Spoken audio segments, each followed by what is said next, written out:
It was a dark and rainy day in February when I was hit by a small red pickup. February 15th. I was told I flew 15 feet before landing smack on my head.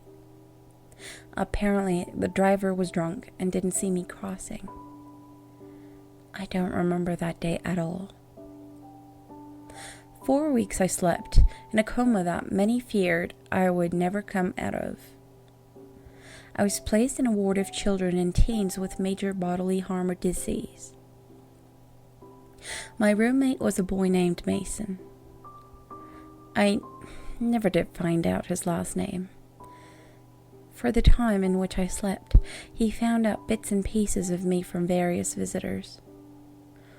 My favorite color, what music I liked, and other random things. The day I woke up, I was showered with love and attention from my family, and it took me almost an hour to realize the presence of a boy laying in the bed beside me. He flashed me a lopsided grin and quietly went back to the book he was reading. Eventually, I was left in peace, and after 20 minutes of mental debate, I spoke up and asked him his name.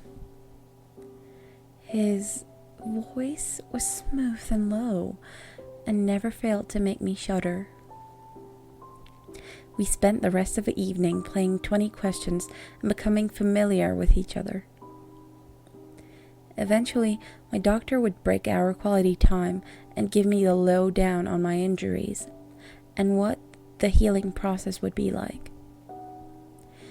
He told me that when I was hit, not only did I give myself a nasty concussion, but my legs were also broken in my oh-so-gracefully landing. They said I had a 60% chance of ever walking again. We became close instantaneously. The nurses would laugh and say we already looked like an old married couple bundled up in a bed, watching whatever soap opera happened to be on the television. Mason would just flash me his trademark grin while I blushed and buried my face in his chest.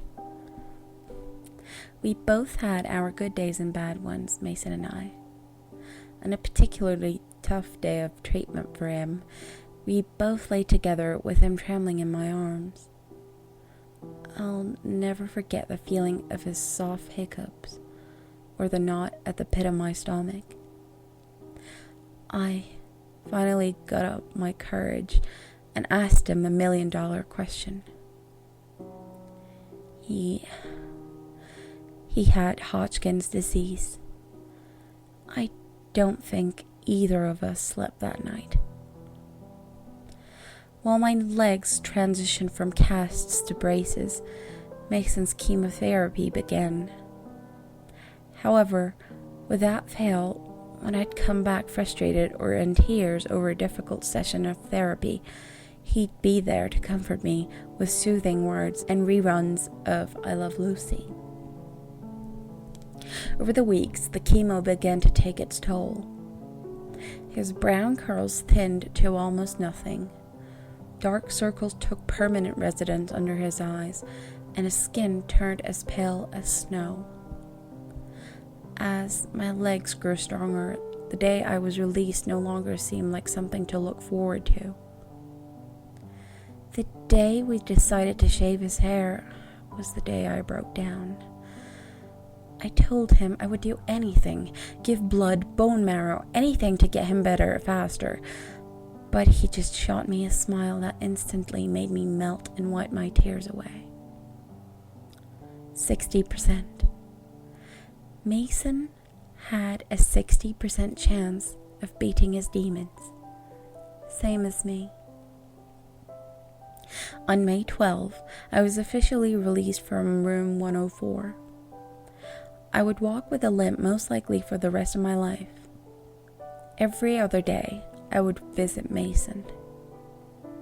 Each time I would leave, we would take a picture together.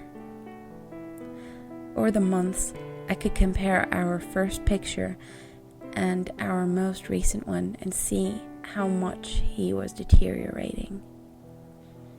It was heartbreaking. On August 17 was the first time I lost him.